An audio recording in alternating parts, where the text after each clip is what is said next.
Hello. Merry Christmas, everybody. Welcome to The Distraction. I'm Jeremy Lambert, joined by Joseph Hulbert. Joseph, are you in a festive mood today? I look like it, don't I, Jeremy? Yeah. I look festive. I'm very excited. Should I ruin the immersion here immediately? Yes, I will. Merry Christmas, everyone. If you're wondering on why we have not reported directly on the passing of our friend, the Fiend Bray Wyatt, I need you to take a step back, okay? We're in a different time here. It's a different universe altogether, as Bray would probably like to put it. We would have discussed anything worthwhile 2 days ago. If you normally skip the film reviews, do that, okay? Because today, Jeremy, I'm told that as our sort of shared Santa Claus being that we've become here on this show, we are letting the people, the general public, the underneath talent that fills the stands every week, they're going to ask questions. They're going to make the format for our show. So I'm here to answer some, Jeremy. That's what we're going to do. We have not vetted these questions. We've not done any preparation work because preparation is for losers. Why would we do any of that? We're just going to go through and answer these questions, Joseph. I put out this tweet like a week ago. Just be like, ask us some questions for our Q&A show that's going to run on Christmas Eve. Because hopefully right now what we're actually doing is like nothing, spending time with family. And while hopefully everyone else is spending time with family and not watching this show right now. Honestly. Yeah, I mean, that's the one thing about this, right? Is like, I'm torn on this because the idea of someone being like, I'm going to spend Christmas Eve with Jeremy and Joe is very touching. It makes me very happy. But I also sense then your Christmas is not going too well. Either way, they're going to try and give you the content. So like, here we are. If you have a question, why? I have no clue. But if you send it to Jeremy, I'll try my best to answer and solve Jeremy. Now, saying that, when I say try my best, loose term, right? no research, no idea what you're asking. So I will think. That's all I do. We always think on this show. We're amazing thinkers, right? Think on our feet all the time. To be quite honest, Jeremy, I thought last week's program was award-worthy. When we did like a 40-minute raw analysis and like medically went through each, that was incredible. We're a wrestling show sometimes. People forget that about us. Sometimes. I remember last week's show from the DX bit and Pulowski popping on. I don't remember the discussion we had outside of that. Do you not remember my 45-minute Drew McIntyre monologue? No, because then Drew won at TLC, and so it was just like, they're just having Drew as the champ still. But while he did win at TLC, big loss on Monday night when Clown Alexa returned, and just they put the title on her. She spiked him with that DDT, right? Yeah. Oh my, what a moment. Incredible scenes. I'm glad you reminded me of that. Yeah. See, I'm glad we spoke about it in depth on Tuesday because that was quite the moment to see, right? Merry Christmas, everyone. Let's get into some of these questions here, Joseph. You ready? I'm ready. All right. Our buddy Tank Bear Claw says, what are some of the things you want to bring back into the wrestling sphere, and what would you abolish? Scripted promos not included. That's actually an interesting one. And that one does require some thought, doesn't it, Jeremy? I think in many ways this question will kind of lead you to what your tastes are, right? I'll say this much. I think it'd be very, very cool if the network was a lot more fluid in the kind of events it produced. So when I think of like a Crockett Cup from way back when, sorry, Billy, I know you ran that last year. Apologies. When I think of what King of the Ring was, I really think that the network has been used excellently to a point. I think there could be a lot of fun with weekend specials and such. So there's one for you as far as like just old tournament concepts, but I'm trying to think on a broader scale, Jeremy. What are you thinking? I would abolish the third hour of Raw if I could. No, you don't have to do that. You don't have to do that. What you have to do is you have to dim the lights, make it edgy. I would bring back Raw Underground is what I would bring back. There you go. I was trying to think like, what was good? Here's a fun one. And SmackDown did this for like 3 weeks at the PC and never did it again. Those old school like Saturday night main event promos where the show starts with just a reel of like 8 straight promos and it's guys standing in front of their like graphic. To me, that stuff's like it's good WWE stuff where everyone is branded in the most sort of obnoxious way, but it's camp enough that you can get with it. Does that make sense? Like everyone has their own logo and stuff. I would actually kind of embrace that silliness at this point. I would bring back, and AEW did this for a bit, and WWE did this for an even shorter period of time, like the post-match promos I would do something like that, like interview with the winner at the top of the ramp or in the ring type deal. I would like to see more of that again. We spoke about this a little bit with Renee, I think. I remember us talking about what she could have done on the show, because I think some people have seen only one type of wrestling for so long, they can't fathom what she could have been for Raw or SmackDown, right? Yeah. We spoke about her being like Mean Gene for what Nitro was. And I was talking to someone about Raw and how the format is one thing. And he's like, it would be cool if they had Charlie Caruso have like her own booth on the stage and guys just were coming in and out there at all times. Rather than 4 15-minute in-ring promos, you did 15 tiny, straight up promos. Don't have to be unscripted, because I know Tank said, keep Joe away from the scripting deal. I get that. But keeping the show moving, giving a fluidity to it that I think's lost sometimes when I'm watching the show. It'll be like, oh, here's Drew with a belt and he's got a microphone. I'm in here now for the next 10 minutes. He's going to be talking for the next, about God only knows what. So that's an idea. Yeah, I'm with you on that. I would legitimately abolish like a lot of things about WWE production and the tropes and stuff. The camera cuts, the zooms, the up here, the you people stuff. I guess that's partly scripted promo, but just like a lot of the tropes that they use in their production tricks, I would completely abolish. And the biggest one of all, I think you're probably going to be on board with me, is the ultimate thing to bring back is long-term planning to the World Wrestling Federation. I want Vince sitting by the pool with Bruce again, looking at next year's Wrestlemania card. Give me that. I like long-term planning. It's fun. Do that. Don't kill the clown. Do that. That's what I'm for. It changes day by day, Joseph.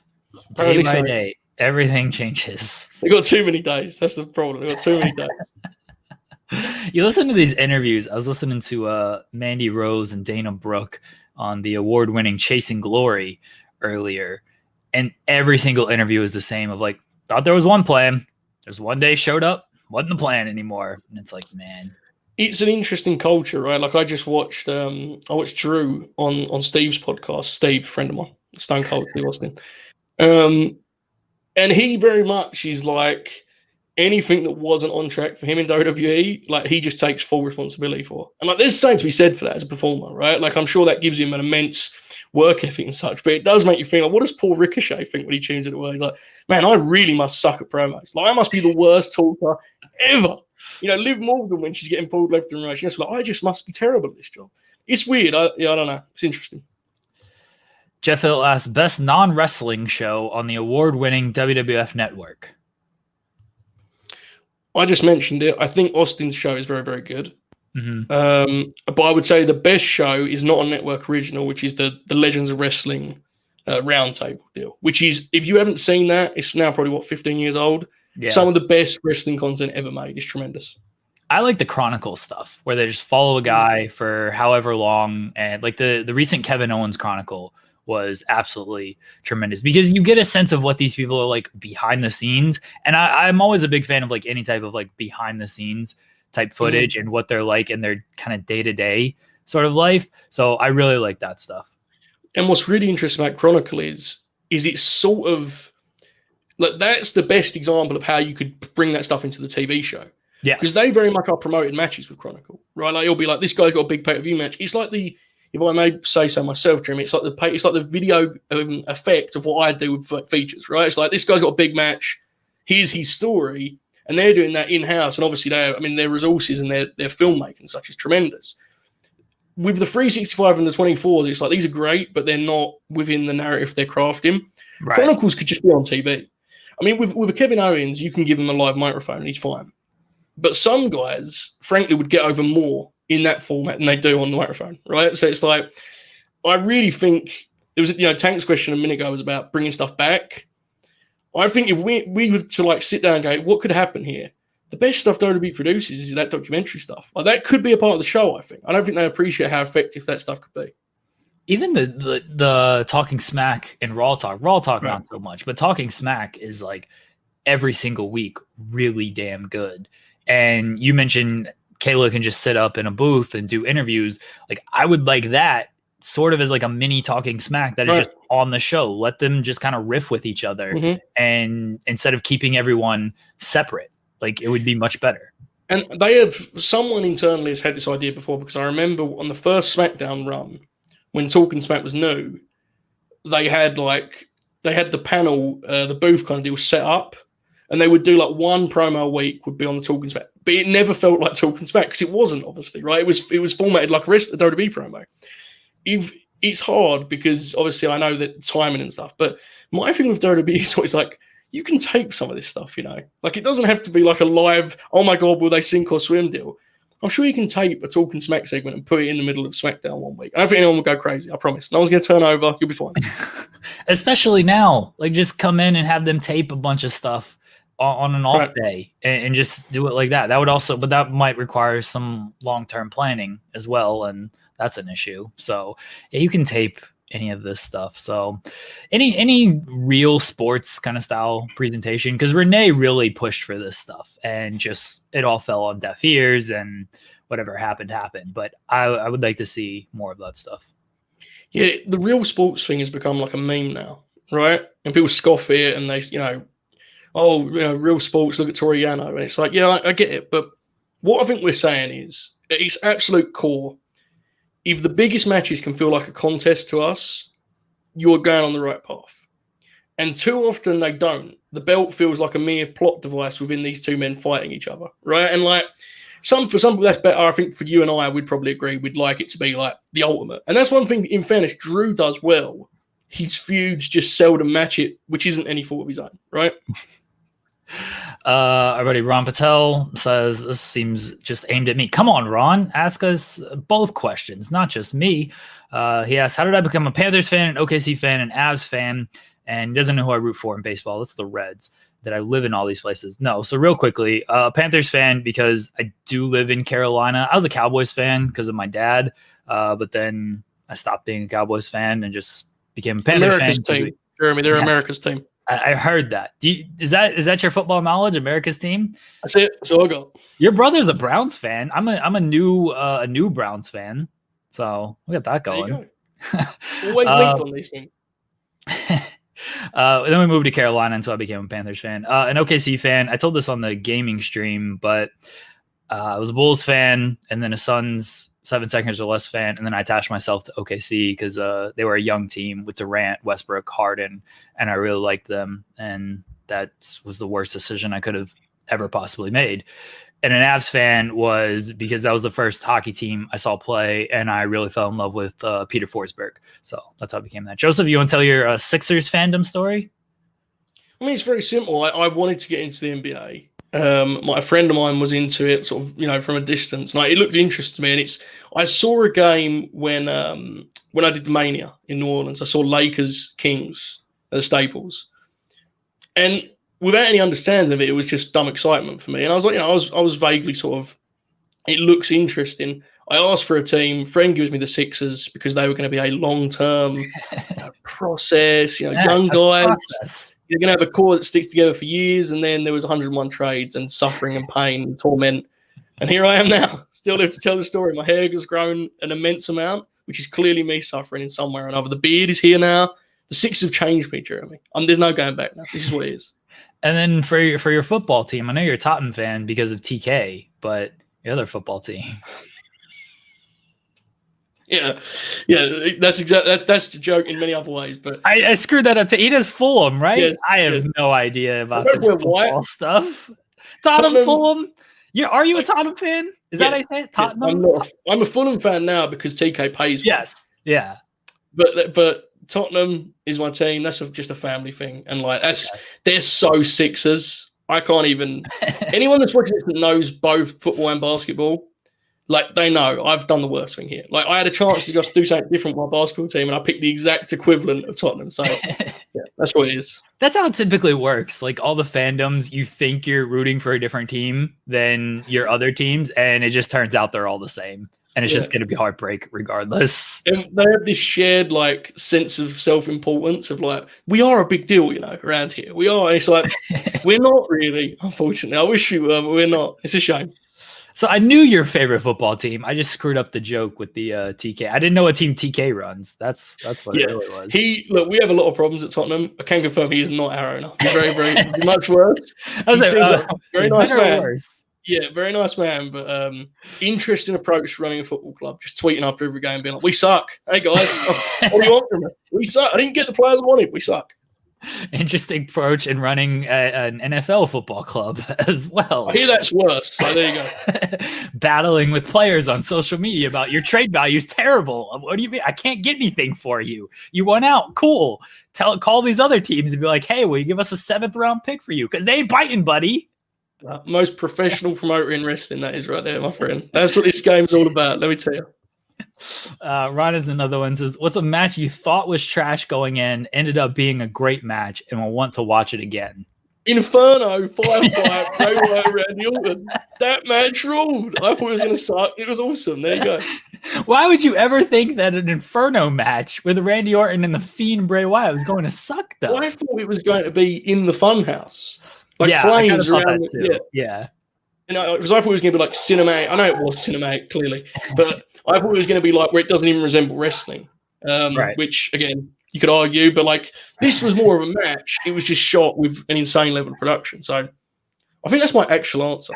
I really do. I would just say like every match in the last few years, I just think they're all going to suck. And then I'm pleasantly surprised when they don't. I'm trying to think of like a really, I mean, in fear of being like just pure recency bias, like legitimately on the pay-per-view last weekend, Carmelo managed to have like a very good match with Sasha Banks. Like I was amazed at how good that was. So I thought that was going to be good though. People really? like the hammer Carmella, and I think she's like actually good, pending the right opponent. And Sasha's obviously the right opponent. Well, I mean, maybe you're right. That seemed to be the case on Sunday. So I think the actual answer is the wrestling that I've covered closely, you know, in the last few years of Fightful and stuff. I really don't expect much of it to suck because the wrestlers are really good now. And Jeremy and I talk about this all the time. Is like the guys that are now called bad workers and stuff are like actively good. Like a criticism of guys now is they have like a 4-star ceiling, and it's like, dude, 4 stars is a really good professional wrestling match. Like we've lost sight. So unless it's a Bray gimmick or something insane, I always just expect good match. So that's my answer. Chris Bordine says, if Taylor Swift had a licensed wrestler a la Kiss Demon, what would the name be and who should play them? I think the name would have to be Swift Demon, right? Like that would have to be the name. Who what would play? What look are we thinking here, Jeremy? I have no idea.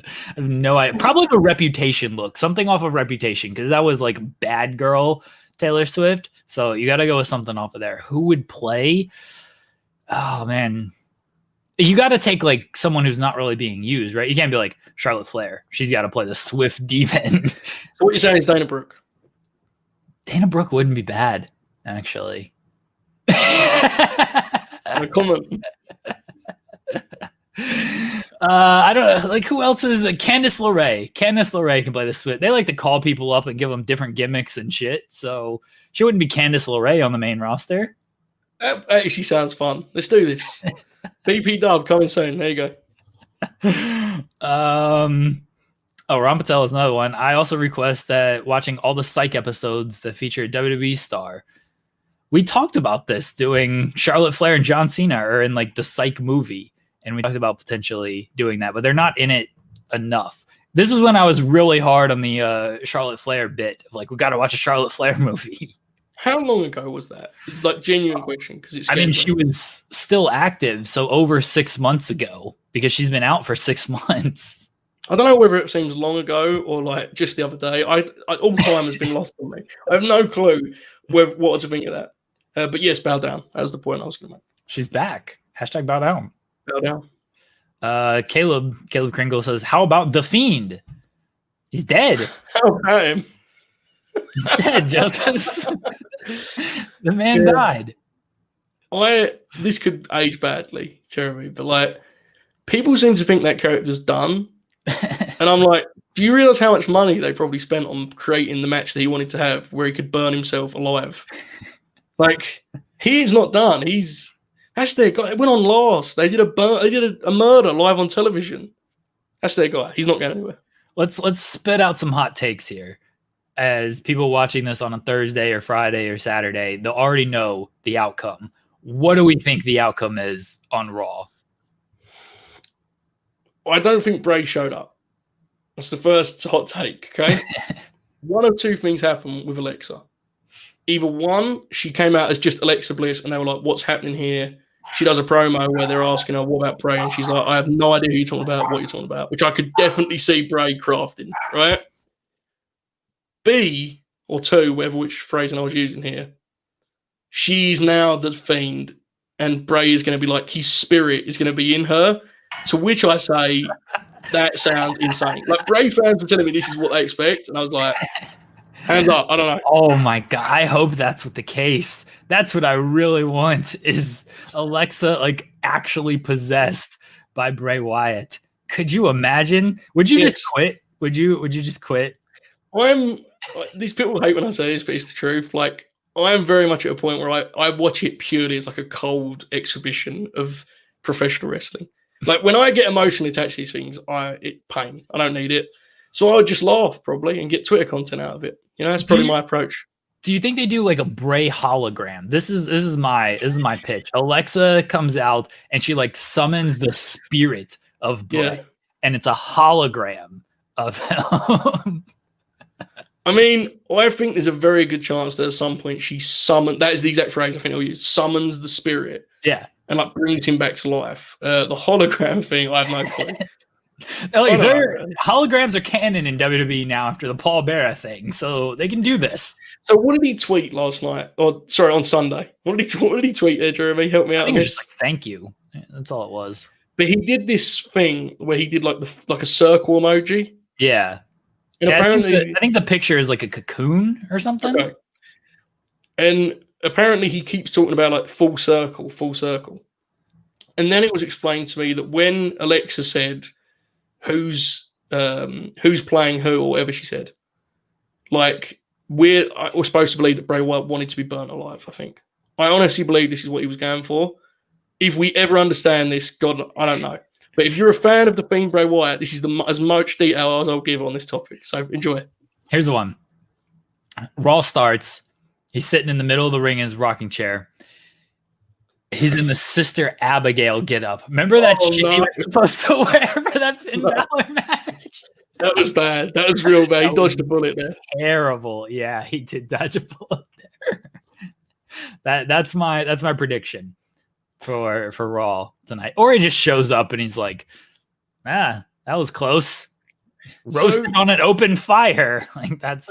I don't want to speculate here. Okay, we're on a reputable platform. What chances do you think that Bruce Pritchard, like 2 weeks ago, was sitting with Bray and Bray was like, "What if you just kill me?" Bruce was like, "Wow, what?" He's like, "What if you just kill me? I never show up again, and Alexa is me from this point forward." And Bruce's like, "What do you do?" And he's like, "I'm dead. I do nothing." But I just, they've made Bray, like, especially with Alexa not there, he's had to show up. He had to work a match on Raw the other week. This would be an incredible play by Bray if he's just like, yeah, kill me, and Alexa can just be me, and I'll just take like 6 weeks off until the Rumble. And then they do your idea where he comes back at the Rumble and he wins it. I can't shake that Rumble thing. I don't see who else is winning the Rumble. We do this every week. I know we do this every week. I'm sorry, guys. But I just can't see anything else. The Alexa thing's interesting because it's like they've effectively like made her not a part of the division. And it just so happens that it's a division that desperately needs just anything. Not now. This is the thing, though, is you think that. And then you look at what they have on the table and it's like, Charlotte and Asuka is what we're building to. Like, it's not great. There you go. All right. That is all the Fiend talk, at least for now. That was the shortest question, and we did like 5 minutes on the Fiend. Yeah. Best sports theme from Ron Patel. Do you have a favorite sports theme, Joseph? What, like a TV show intro style? Yeah. Oh, absolutely not. No, I'm not a lunatic. What do you think I am? I barely listen to the announcers, let alone the Fiend that plays me into them, Ron. What do you think I'm doing over here? I think the NBA and NBC one's like the most iconic, but I'm with Joseph. I have no idea what these sports themes are. I don't listen to that shit. Our actual answer is, are you ready for a good time Friday night? Absolutely not. Absolutely not. Do you not like it with the big everyone walking towards the camera and doing a big cool face for the wrestlers? Great. Dude, I never see it because I legitimately don't tune into SmackDown until like 2 minutes late every week because that's not a bit. That's a real thing. No, I do not turn into that show at 8:00.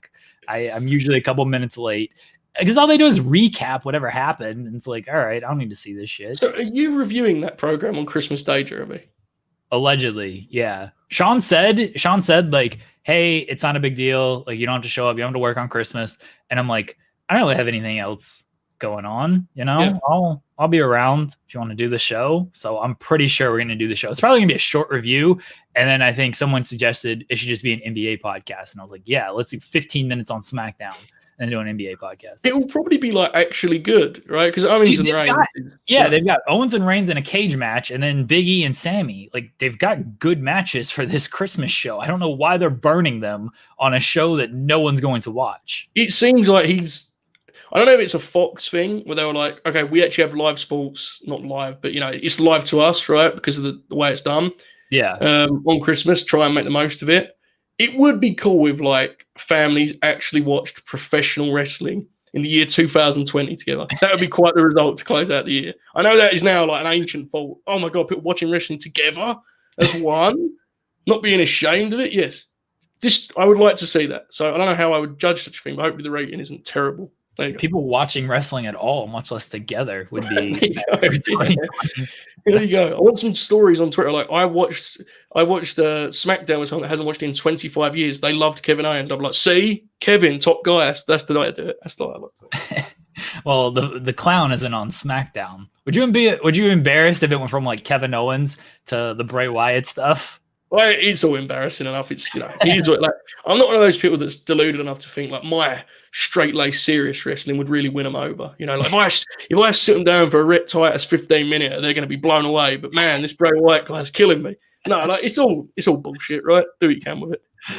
Chris Stubbington says Joe seems to have wavered on his guests are for losers approach. So ideal guest. They are for losers. I've not wavered at all. Jeremy just books them. Not my call. I think they're for losers, but we keep getting them.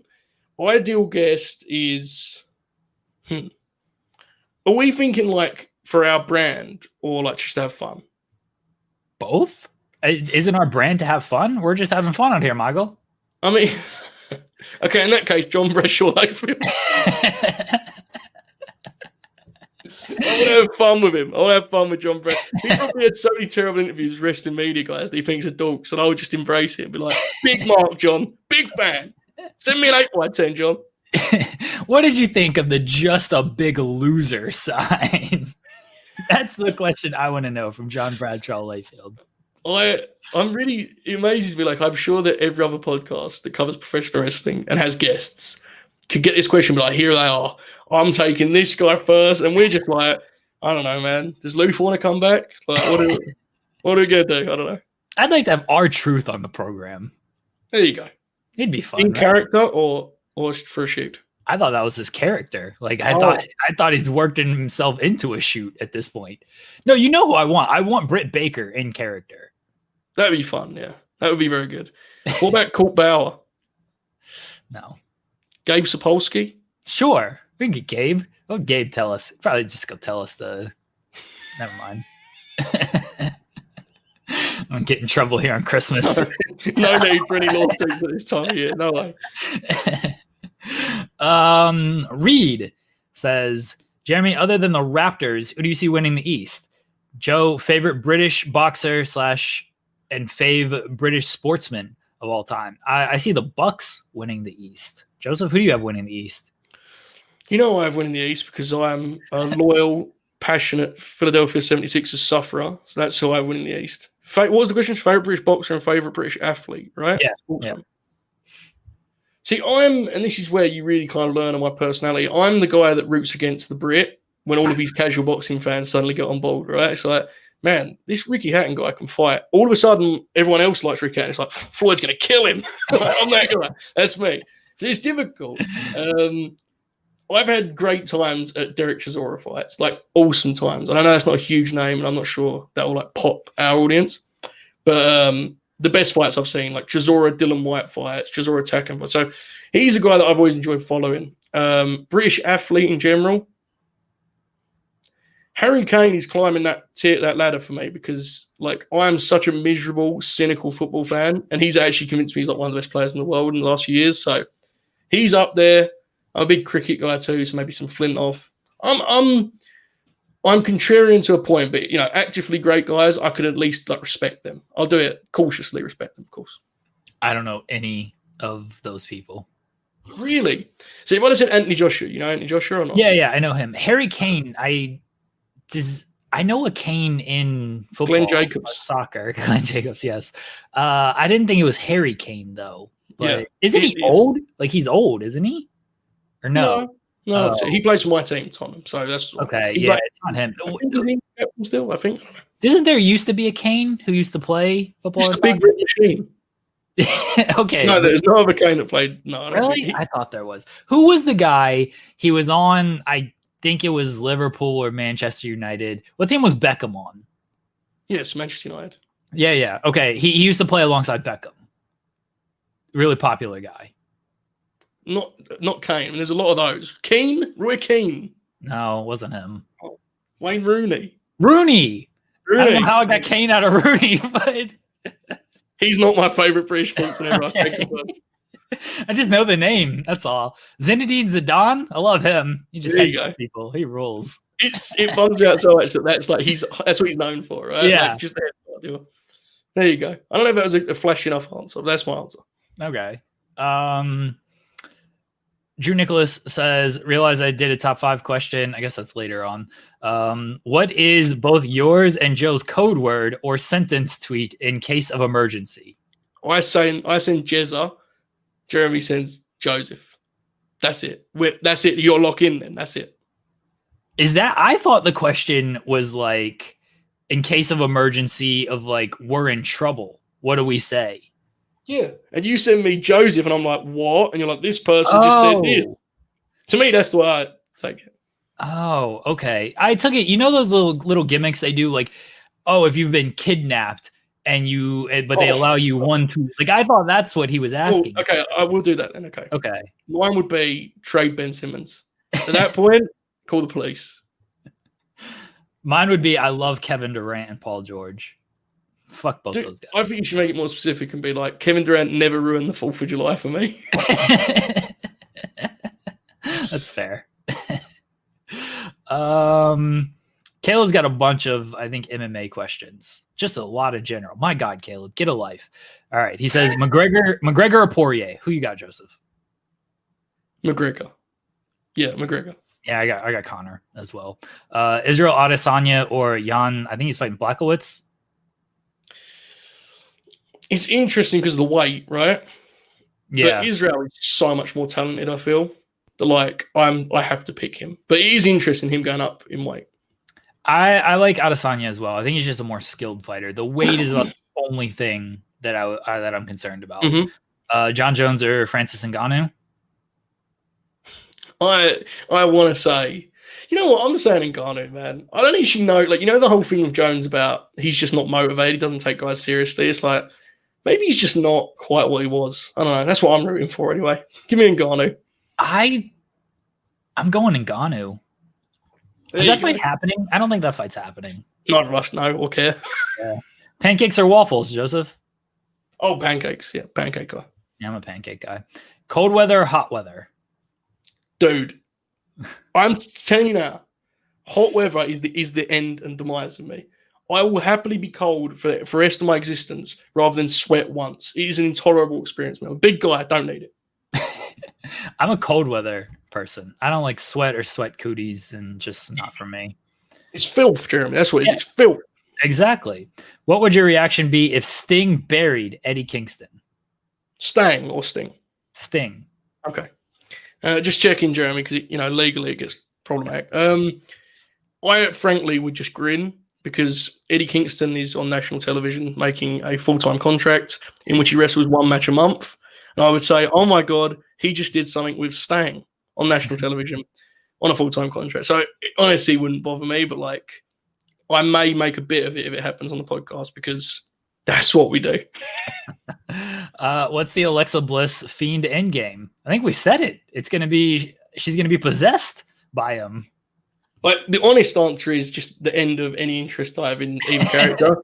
But if you want the wrestling endgame, yeah, she's going to bring him back to life and I can't believe we say this. This is a real thing. We're actually talking like this is going to happen, and it probably is. Insanity. Favorite Demi Lovato song? Do you have a favorite Demi Lovato song, No, Joseph? absolutely not. No. Mine is Sorry, Not Sorry. That's a banger. It's a good karaoke song. Do you have like a range of answers for that, Jeremy? Do you have like a collection of potential answers? Yeah, I got a few favorite Demi Lovato songs. Skyscraper is really good. Okay. It's impressive. I'm impressed by it. I used to listen to more Demi Lovato. Now it's literally the same two artists most of the time. What's Joseph's favorite Taylor Swift song and album? Albums Folklore. Have you listened to any other album? No. Song is Cardigan. There you go. I had answers. Songs that you listen to. I had answers, right, Jeremy? That's good. Favorite basketball player? Like all time or currently?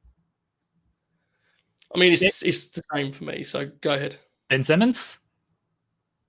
I am not that guy. I'm a hipster, so my answer is in fact Big Shot Rob. No, not Horry. Robert Covington, my friend. That's my guy. That's my guy. All time is Steve Nash. Big fan of Steve Nash, the original point guard. I feel like really that's Magic Johnson as the original point guard. And then today, like still Westbrook. I'm still always gonna root for that guy. Not Trevor Ariza. No, not a random role player that changes team every year now. Thunder legend Trevor Ariza. He's on the team right now. By the way, full circle is Steve Nash, huge Tottenham Hotspur fan. Did you know that, Jeremy? No. Massive, like diehard Tottenham fan. So there you go. Yeah, I love Steve Nash. Does Joseph know who Patrick Mahomes is? Yes, he's a quarterback. Okay. Do you know what team? The Chiefs. Hey, there we go. I don't know what city that is, but I know the name. Kansas City. Favorite WrestleMania? This is difficult for me because 34. I have the working opinion and project that I'll release. Like when I'm on my deathbed, it will release my opinion that WWE has never been good and none of those events are good, and you should just stop watching all of them. Okay, so know that before you listen to my answer. I would say if I was going to sit down and watch one, it would be 19. I'm biased towards 30 just because I was there. I don't think it's like the actual best, right? But I'm super biased towards it. What would you say? Let's try and flesh this one out a little bit. So, what would you say is the consensus number one? 17. Yeah, 17. Is 19 considered really good, or is that just me? No, it's considered really good. I feel like on all the lists that I see, it's like top 3, top 5 at worst. Okay, so I'd say I think 30 is in that tier though, right? I'm trying to think of what I'd put in between those 2 and 30 on like an objective list. I don't know. I don't think it's many. Is there anything from the early days that like stands out? The match quality then was just like guys knew, right? Like that was not what that promotion was about. Yeah. You did your character stuff. That's what like 3 maybe stands out for historical significance. Right. But if you're going to watch it now, it's like no. Yeah. That's the thing. I can't think of anything else. It's mainly those. Anything from like the 20s that stands out. Like 20 is very good, but it's ruined by the main event now. Here's one I like that I think is underrated is the one with Mayweather, Florida. Yeah. Mayweather, number 24. Yes, there you go. Yeah. I think that is a great because I think the Floyd thing is an amazing spectacle. And then you add in, like, I think Edge and Taker have a great match. You have Shawn and Flair. You have, the Money in the Bank stuff was around that era. They had good matches every year. So, that's a good show from what I remember, yeah. Yeah, that is a good show from what I recall as well. All right, so favorite WrestleMania match, Joseph? That's an interesting one. I'm trying to think of what the match that I will go back to forever and ever as a storytelling masterpiece will always be Owen and Brett to me. Yeah. And when I think physical storytelling and actually doing something like that's like a motive without just saying dialogue, and I say that someone who loved the Roman and Jay match, but it is what it is, right? Like that was different to what someone like a Brett would do. To me, that is like a masterpiece. So I'd say that, I think. I mean, that's up there. Even the Shawn and Razor ladder match is there. 10 is one. It's like a 2-match show, but those 2 matches are like excellent matches. Iconic matches, yeah. Like all-time great. So that's there. I'm trying to think. Well, a lot of my favorites, like I like the WrestleMania 12 Iron Man match. It's not something I'll just sit down and watch because it's an hour long, over an hour. Yeah. Like, I really do like that match, and it helped spark just my fandom in wrestling. So I'll always have some type of attachment to that match. It's interesting. Like, if people ever wonder why we're Brett guys, like the next one that comes to mind for me is him and Austin. And it's like, even though I think on the stream the other night we were saying like his match catalog doesn't compare to like a Brian or an AJ, his top stuff is pretty hard to beat, right? So he's got an incredible top tier. And then like more recent matches, the 30 stuff with Brian, Kofi and Brian is like one of my favorite matches over the last That's a good one. years. I'm trying to think of other recent ones. It's fitting that Brian is central in those two. It's completely opposite sides of the coin too. Like that's amazing. You know what is a lost WrestleMania classic, Jeremy, that we'll never go back and revisit because one of the guys in it is just like, he's not viewed as a guy that should have classic matches. AJ and Shane is an insane match. Shane does a shooting star press in that match. I think you're being harsh on AJ that he doesn't have classic matches. That match is really good though. Was that the best match on that show? I feel like that show was not good at all. It was, and even if it wasn't, like that may be the ultimate case of AJ just being like, okay, I'm going to just have this great match tonight regardless of what happens. And that takes something, right? Because some of his Mania matches have not been what people wanted them to be. So it's not like one of the best ones, but as a favorite, it stands out. I remember thinking it was insane watching it live. Favorite pizza? Does he mean like brand, or does he mean his favorite pizza? Because I am what I eat, and I'm very boring. So to me, it's like I only need like some onions on there, and I'm cool. Like the tiniest amount of spice, you know, like give some pepper. I don't need. When I see the ones that are just covered in meat, that's too much for me, bro. Like I can't be fighting a pizza. I try to get it down my mouth, you know. So I pick everything up smooth. So I'm pretty boring in that sense. Brands.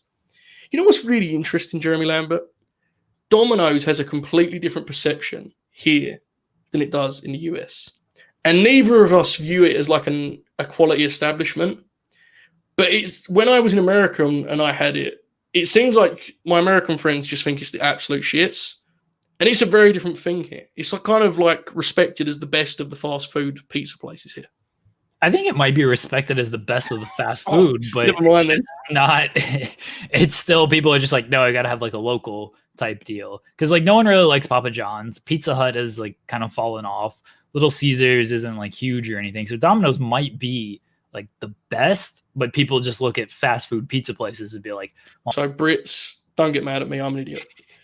It may be like the culture is there's better local options for pizza in the US than here. That might be what it actually is. But also, a lot of it's just being accessible, right? Yeah. Like just being able to just, you know, go to some shitty fast food place and get a pizza is pretty easy. Because like I personally like Domino's. And as far as just like toppings and stuff, like just bacon, I'm fine with just bacon. That's it. Right. So you're with me though that like when you see those just abominations, it's just chaos. I don't need it like loaded up with shit. Just like a basic cheese pizza, one, maybe two toppings. I'm good. There you go. And we're on track here. This is fun. Ranch on pizza, yay or nay? I believe this is like a Denise thing. No, not for me. I've never done it. Like, I don't think I'd hate it because I do like ranch on a lot of stuff, but I've never done it. Underwhelming answer really from us on that one, but there you go. JBen2 says, if Santa were to leave each of you one dream match, any wrestlers, any era, what match would it be? That's a great question.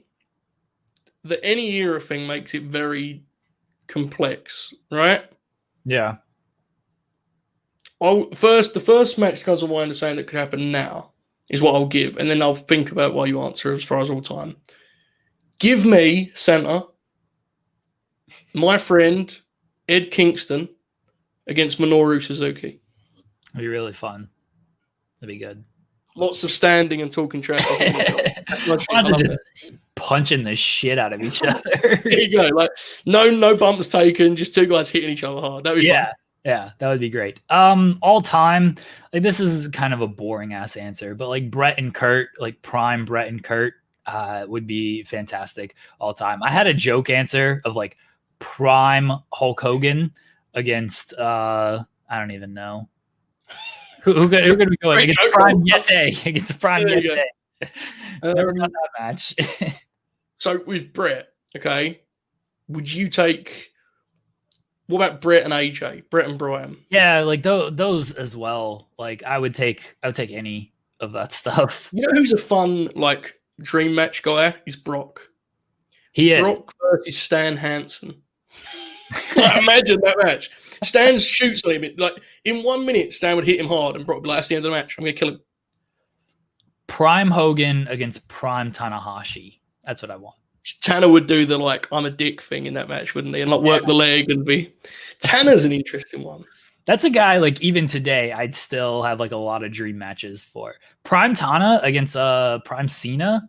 Yeah, that one feels like that's your deal. I feel. Yeah, that would be great. That's on brand for me. Man, it's a great one because it's like you see these matches. Like I just said Brock then, and it's like Brock versus Vader. He's like, it sounds fun to me, but like he just kills Vader, right? Like poor Vader would just like hit him with one hard punch and Brock would be like, the end. You're dead. That's the end of it. I don't know. There's so many you could do, but here's one for you, Joseph. Here's one for you. Fiend and Alexa Bliss against Sid and Britt Baker. There you go. What about Fiend and Alexa versus Doink and Dink? What about that? What about that? That one would work, right? We could do that.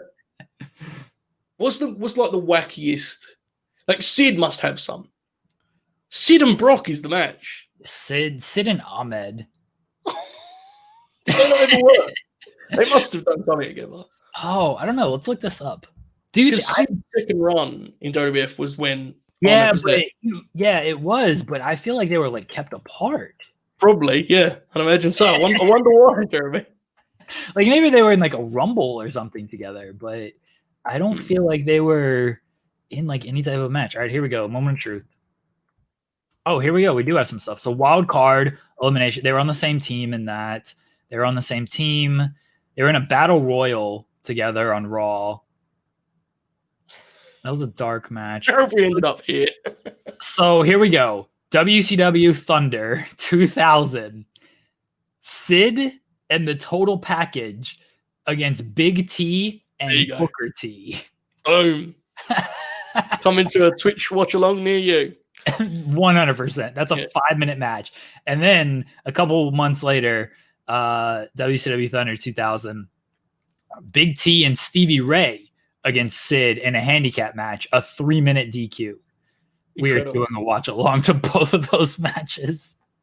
I'm trying to think of Sid. Sid just is like, he's fascinating because you know that none of the matches will be good. Yeah. But boy, have they won, right? I'm also wavering on this Eddie match. Is Eddie versus Suzuki better than Eddie versus Ishii?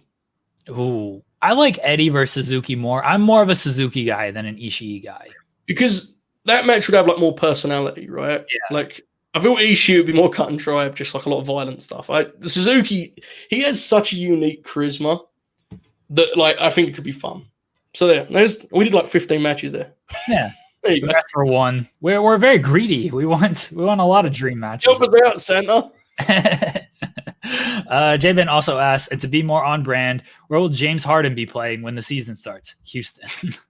I don't think he's getting traded in the next 2 days. Actually, by the time this airs, he won't be traded. Where will he finish the season? I still think Houston. Really? Wow. Yeah. That report about, like, you know, they've expanded the teams that they're talking to. Yeah. Made me really think of, like, the conversation we had a couple of weeks back where it's like, which team is going to just be like, you know what? Here we go. Here's what we got. What do you want from us? And that does make me intrigued. I am going to say, you ready for this, Jeremy? Hot take. That could backfire on me. The Boston Celtics. No. 100% not. The Boston Celtics. No. Danny Ainge ain't doing that shit, dude. You want another second? No deal. Yeah. I've only got 12 seconds left. No more. Danny Ainge, he's not doing it. That no, I don't see it. You know who just popped into my mind? Golden State. They could offer Wiseman as a young player. You offer Wiggins to make the money work. You probably offer Bray as well, and then you offer a bunch of first round picks. That's a lot to give up for James Harden, but I don't know. I saw that the Raptors were linked with them, right? Like there was talk about Siakam and stuff, and I was like, that's a weird one. I can't even see that one. Seems odd. Harden? Yeah, because it's like, but then what is Toronto left with? Was what I was trying to figure out. Kyle Lowry, James Harden, and OG. I guess it depends on how you view Siakam at this point, right? Like, if you're still super high, yeah, like if you're super high on him as a number one guy, then you don't do it, I guess. But if they feel like they've seen what he's capable of, which will probably be a little hasty, maybe that deal happens. I don't know. It'll be interesting. I don't know if you want James Harden in Florida for the season. Very fair point. I think wherever he goes, he'll make it. He'll make it hardened, right? I mean, in Toronto, I don't know. He'll be out with Drake every night and just won't end well. Oh, that sounds like the sort of content I want to avoid at all costs. Let's not do that. No. I still think he just stays in Houston. I don't think they get a deal done. It wouldn't surprise me because he's a very difficult player to trade. Very, very complex case. Unless on the court and off, right? Very complex. Unless like their hand just gets forced too much and they're just like they got to take anything. But right now they still have some leverage with stuff.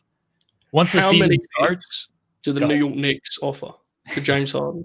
And how many minutes does Tibbs play James Harden?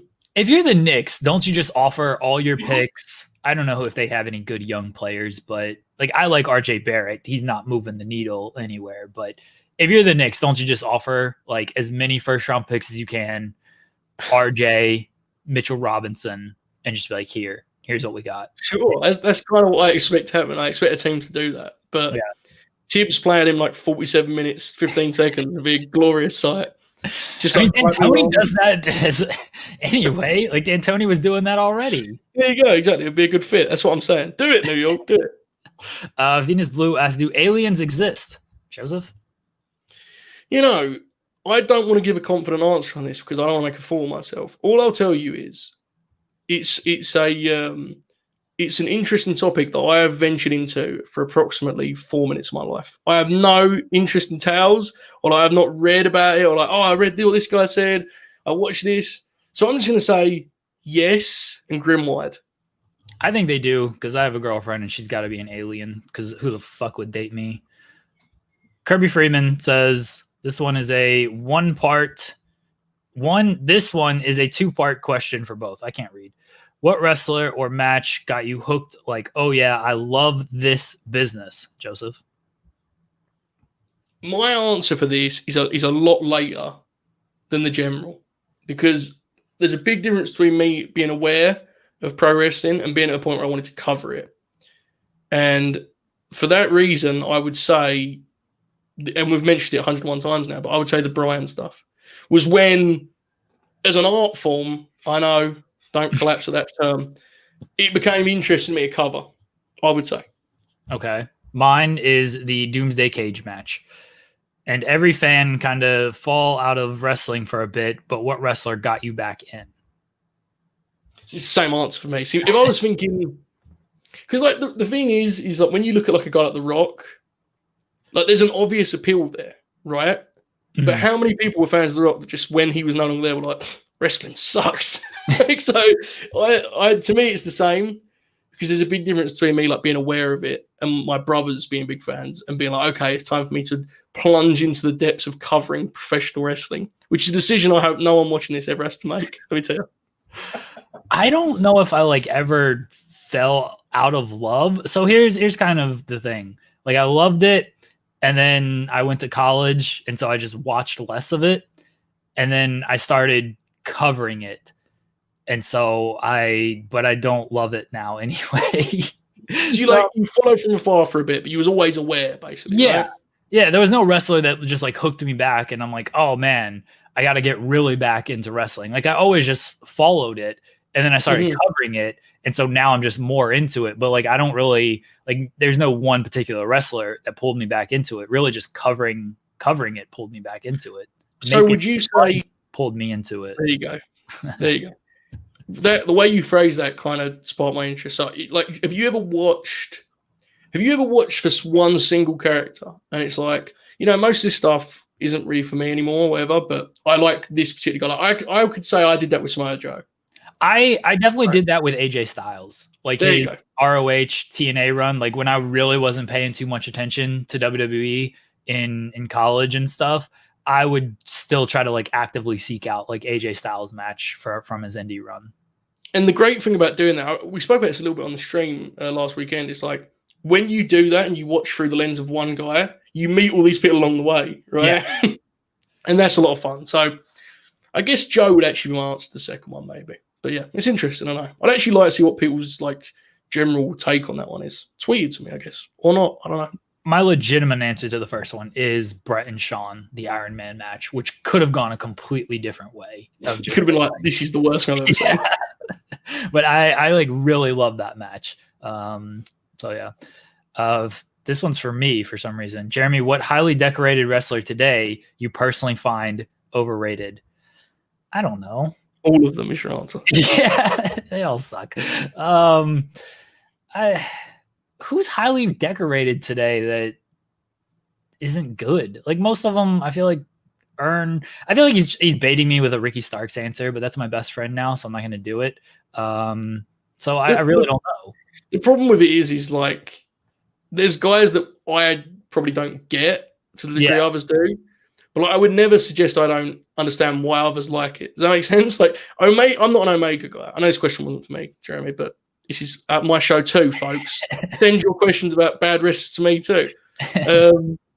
I'm not a big Omega guy, but like I totally get why people love him. And others aren't a big Orton guy, but I'm sure they can figure it out. Like it's one of those deals, right? Yeah. That's kind of how I feel. Like I'm not like the biggest Young Bucks fans, but I understand why people like them, and I can appreciate some stuff they do as well. He does have a singular question for you, Joseph. He says, this is for Joe Hulbert. What is the better trilogy, Gotti versus Ward or Berea versus Morales? Oh, the latter, definitely. Like, Gotti and Ward are great action fights, action TV fights, 10-rounders, like all out. But no, Berea and Morales they were like world-class, top of their division fights. It's different, Both great action, but one has much higher stakes. There you go. I don't know who any of these people are. Mickey Ward, the fighter. Yeah, I've heard of Gotti and Ward. I legitimately don't know Berea and Morales. Well, there you go. I guess that is not the better trilogy then.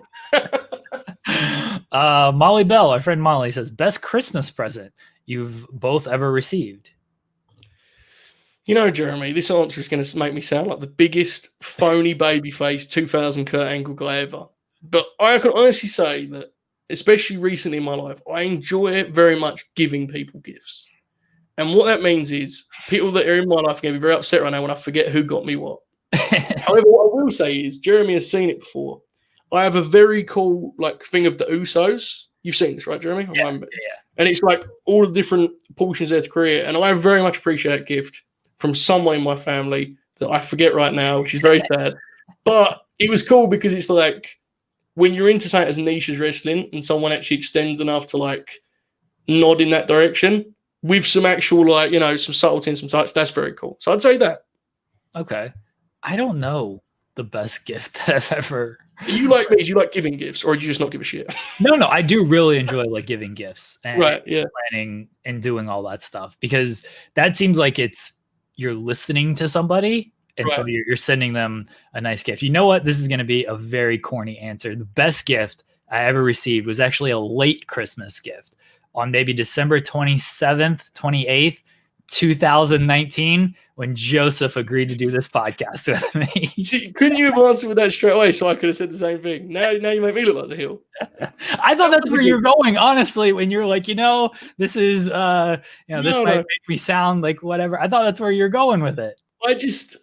My focus for Christmas is around October time. I start thinking, okay, the people around me, what can I get them as a surprise? I do only surprises. I hate that thing of just get me this. No, I don't want to get you that. I want to get you something that I want to get.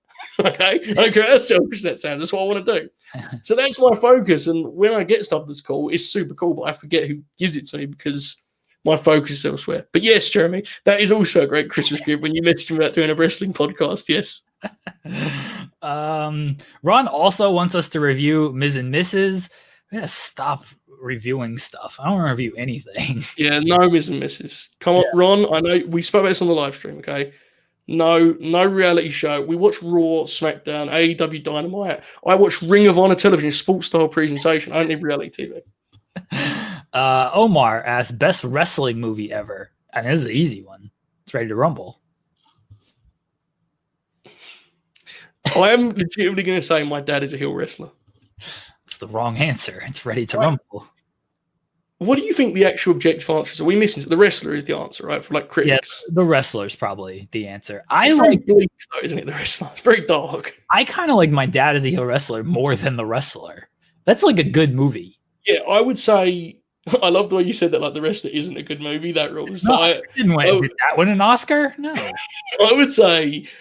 My dad is a heel wrestler that like really nicely captures the essence of professional wrestling, which is cool because as wrestling fans, I think we're all used to that our entertainment being like trampled over in big media. So I would say that the correct answer is Ready to Rumble. It's the bestler of the wrestler movies. Ready to Rumble isn't better than No Holds Barred. Ready to Rumble is better than all of these movies. And the hesitation there was you realizing I was correct, and that's very sad. No, the hesitation was me trying to read the next question. Fair. Sometimes I forget that you have a difficult task here while I'm just sitting here like answering my own glee. There you go. Our buddy JJ says, before I get to my questions, just want to say a big, massive thank you, all caps, for this year. Distraction Podcast has helped me so much. So thank you. And Joe, it's the gimmick battle royal. What is your gimmick? Since being a baseball fan, what's the best, worst drafts? Oh, basketball fans. Like, we don't know shit about baseball. So what's our gimmick for the gimmick battle royal, Joseph? Like, if we're making one for ourselves. Yeah. Isn't it just BPW? Or I guess we're our gimmick that we're coming up with. So I would be, you know what? I loved it so much when in War Games, they come in with the cricket bats. I was like, that's so funny. And I leapt up and down. I would be Joseph James, British snob who plays cricket with the gimmick weapon. I would wear the cricket like knee pads deals, and they would be loaded. Would be my gimmick weapon. No need for the bat, brother. I have no idea what my gimmick would be. I've never. I'm gonna lie to you, Jeremy. I'm quite concerned by a confidently answer that question. I was very quick on that, wasn't I? Yeah, like you had this whole thing planned out. I have not put any thought into this ever. Like. It's not great, to be honest. It doesn't reflect on me well, but I think you've got the normal response here. What can we do for you, Jeremy? I'd be a street guy, Joseph. No need to wear ring gear then. No, I wouldn't want to wear ring gear. Come out my Russell Westbrook jersey and some gym shorts, and just that would be my gimmick. I would just be Russell Westbrook. I don't know what that entails, but that would be the gimmick. As long as you don't be a play wrestler and wear actual attire for wrestling, don't do that. Just dress up like you're not there for wrestling. That will not be a play wrestler. To be clear. Best and worst drafts from basketball. Oh, I have no clue. That's not my forte, unfortunately. And I'm sure if we look back at history, we could go through, but we're not going to go through every single draft in history. 86 had Jordan and Olajuwon. I feel like it'd be pretty tough to beat that draft. The LeBron draft, LeBron, Melo, Wade, like that was a pretty good draft. I'm sure there was other good players in that draft, but it's pretty tough to beat that one. Yeah, I would agree. It's not my expertise. You're probably best checking out to Google, Ron. We are not the guys for that answer. That's JJ, not Ron. Ron too. Okay. JJ also asked, thought of a question for Joe. If Conor McGregor had beaten Floyd, what would the boxing scene look like? You would just have more Conor fights, to be honest, JJ. Like, I think you just have Conor versus Floyd. That's versus Manny, sorry. And if he beats Manny, then you'd have Conor and Canelo. I don't think it goes beyond that. Like, you'd obviously have the general dialogue would be like, oh, boxers suck, which is probably not ideal for boxing, but I think that's really all that would actually happen. Honestly, like the boxing, the sport itself is so niche now, the impact would be probably minimal, unfortunately, for better or worse. He kind of elaborates on that. He says, boxing scene a few years felt hot with the biggest heavyweights battling out, and now it feels like Celebrate Boxing has taken over, and regular boxing isn't. So I think he means celebrity boxing has taken over, and regular boxing isn't a big deal. I think you've nailed it. I mean, that's exactly right. I think Joshua versus Fury for all the heavyweight titles is very appealing to me as a Brit. my kind of query would be, and Jeremy may be able to help on this, I don't know if Wilder losing is going to help boxing's growth in the US, is what I would probably say. I mean, Tyson Fury is a big WWE star, so right. But like generally, my American friends like rooting for their American pals, right? And Deontay Wilder got pretty messed up in that fight. So like, I don't know. It's pretty big in Britain, but US boxing just feels like they'll have like one big fight. And it's like boxing's back, and then no one cares again. I don't know. It's hard to follow. Mean, the most hype people were for boxing this year was Tyson and Roy Jones. Like that was the biggest fight they could possibly do. The fucking YouTube guys did like 1 million buys on that shit. Paul and KSI. So like that's what we're into here in America, for better or worse. It's just the celebrity boxing thing is one thing. It's just a shame that the pure boxing, it fails to meet expectations so often. That's the real disappointment, right? Yeah. Drew says, I'm doing a specific top 5 matches I've seen since my return to wrestling in 2012 on my show this Tuesday. That's probably already happened, Drew. Yes. So that was December 12th. So yeah. So I want to know, what are Jeremy and Joe's top 5 matches from only the last decade? I don't know. Do you want me to take the lead on this one, Jeremy? Yes, please. Shit with Daniel Bryan. Bryan and Triple H, Bryan and Kofi, Usos and New Day. Those are all my favorite matches. Match of the decade, I would say, was Andrade, Jonathan Gargano. That's Takeover. Yes. Yeah. Honestly, maybe my pick for best wrestling match ever. And I'm not even a big Gargano. I think that match is a masterpiece. And it has some bells and whistles with Zelina and Candy. I think that's a brilliant match. So I'll go that. I will go with Wrestle Kingdom 10. Tanner and Okada, because that is the first time they did the wrist, the famous shot of the wrist control that Okada did for 100 matches after that. Great symbolism for that match that he just kept doing. So there you go. I'll take that. And then it's a bit slim. The thing with New Japan is they have like so many quality matches that I watched after it was recommended. And that's never the way I watch pro wrestling. You're best to experience it in the moment and be like with it. So that makes it difficult for me. Are there any WWE matches that jump out to you?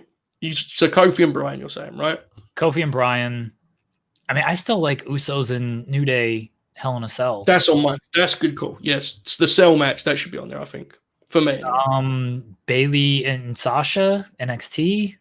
I missed the boat on that because that was like one of those things where it's like I wasn't into it. So I just watched it sort of an exhibition. Does that make sense? Like I wasn't following NXT TV. So,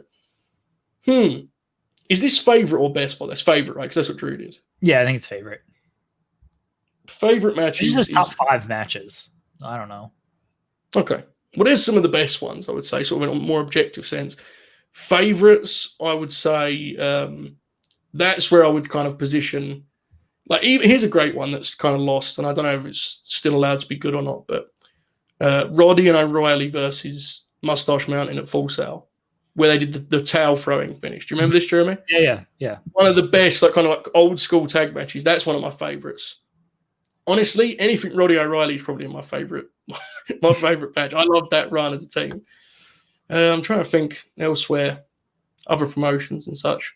It's difficult, man. Ishii's probably got matches. Ishii and Shibata have a G1 match that's like 8 minutes, and it's an absolute war. And it was kind of one of the first matches of Ishii's that got famous in that style. That would probably be on there. It's very difficult, Drew. I don't know. I'm not good at the top 5 stuff. I gave you the best I could on that.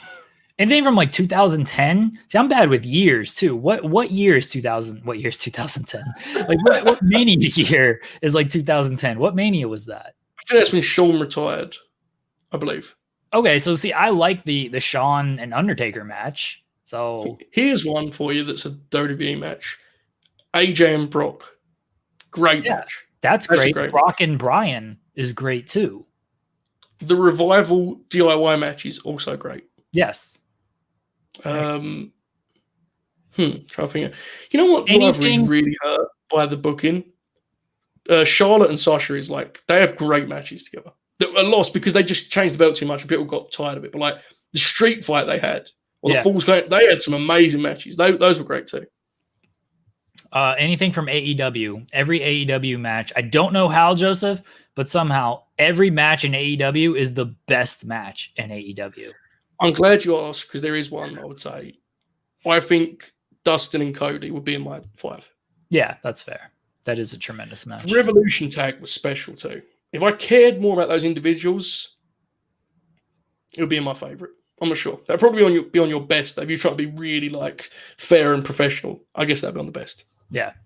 Omega and Okada, I feel like that's just a cliche answer you have to say.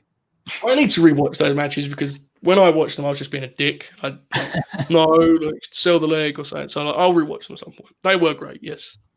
All right, there you go. Anything with Tanahashi is great. Doesn't matter what he's doing. Just a great match. 100% true. Which wrestler had your favorite boots? Roderick Strong's shitty little boots. This is from once again Essential AB. I don't pay attention. Whoever has boots with the fur. I like those. Anybody with boots with the fur. Okay, Flow Rider. Daniel Bryan, he had boots with the fur, and he had the little shit on the side. Which was like a Bruiser Brody thing, I want to say. I think it was a Brody tribute. Roddy Strong used to have the shitty little boots, and I saw Roddy wrestle in Reading against the man now known as Killian Dane, who's having one hell of a run in the United States of America. And everyone said he had shitty little boots, but there was one kid that did so. And Roddy was irate that this child would suggest such a thing about his boots and mercilessly bullied the child in the most brilliant wrestling way. And then after the match, I looked over and Roddy's gimmick table, the kid was standing there getting an 8x10 for him. And that is the beauty of pro wrestling, if you ask me. Naomi Osaka Stan says, what's your favorite Christmas wrestling memory? Slim pickings, I feel for it. I feel like if you're like the further back you go, it was a big thing, right? It was a tradition. Yeah. But in recent years, like I think I watched the one. I think me and my brothers watched the one they did live. There was a big controversy. That's probably the only one I have, to be honest.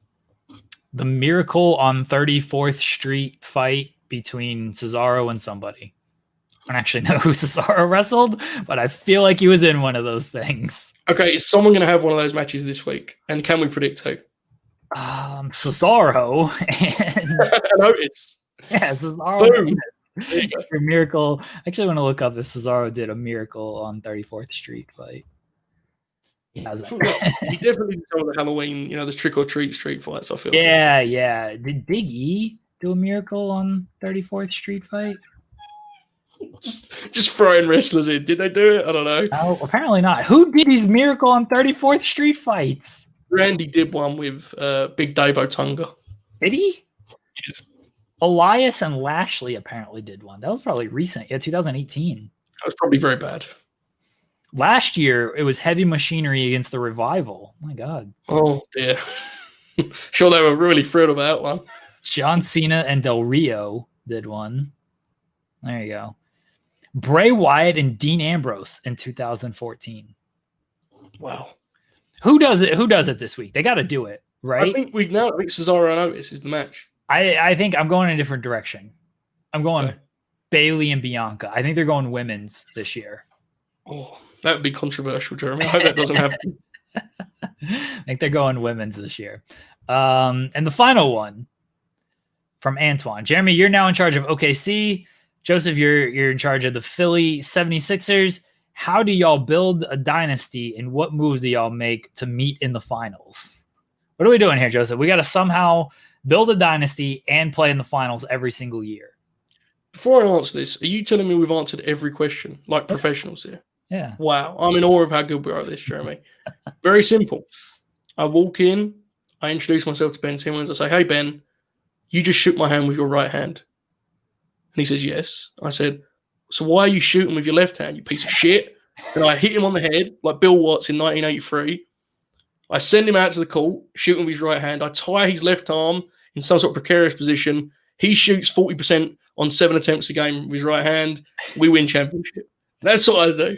I don't know. I mean, in all seriousness, I think Maury's done the first step, right? He's got some shooting around them. The Tobias thing is an absolute, the ultimate elephant in the room for all rebuild and stuff. So I'm not sure.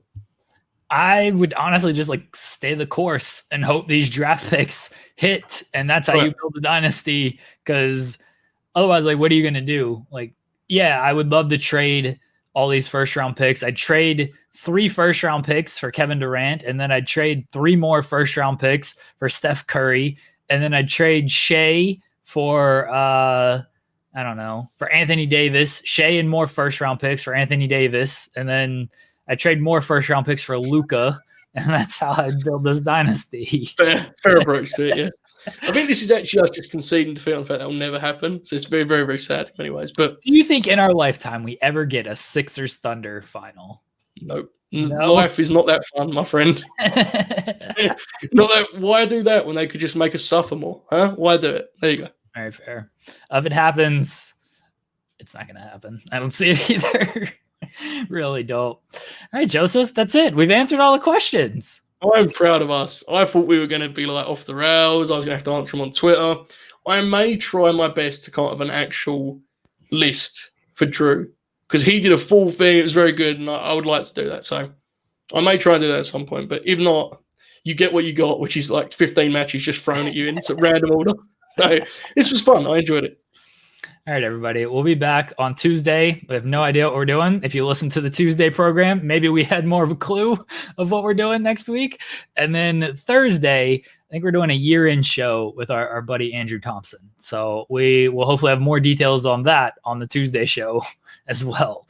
But listen to the Tuesday show. That's when we have all the details for what we're doing next week. Until then, genuinely hope everyone has a Merry Christmas. Happy holidays. Thank you guys for all your support over this past year. This was, I mean, by the time this airs, 3 days, this is going to air on the 24th. So 3 days a year ago, I messaged you in a very high state and said, Joseph, let's do a podcast together. 45 minutes in and out, leave them wanting more. And now we're doing 2 actual shows a week, video game streams. We're starting a Twitch where we're just going to do NBA watch-alongs. So it's amazing what the show and what this has become a year since I sent that message to you. I don't think either of us ever realized how apt the title of this podcast would prove to be, right? This was initially supposed to be a way, like, distraction for us producing this, and ideally we could distract other people. We didn't realize that everyone was going to need the ultimate distraction this year. We all need distractions every time we need them. So if we've done that for anyone, it's been fun. I hope everyone has a good Christmas, grins wide, gets cool Uso collages like I did once. I assume all of you have sent gifts to me that will get here very soon. I can only guess. Time's running close here. So I only assume 20 of them are going to be outside my door at some point. But if not, please continue to just sort of support feels like the wrong word because this isn't a good show. Sort of just watch it, sort of, share it every once in a while, like it, maybe like lie to it. us, tell us it's good, exactly. Tell us we're really helpful. We appreciate the line. That's all we need. Just need fake support and we'll pretend to like these guys. That does me. I don't need you to actually watch the show. Just compliment me. That's all I need. That's all the ego needs. So yes, Merry Christmas. Yeah, Merry Christmas, everybody. We'll be back next week. Talking more stuff. I don't know. Watch the Tuesday show. Watch the Christmas special, the Fightful Christmas stream. But again, happy holidays, everyone. And thank you guys so much for the support over the last year. We'll talk to everybody later on.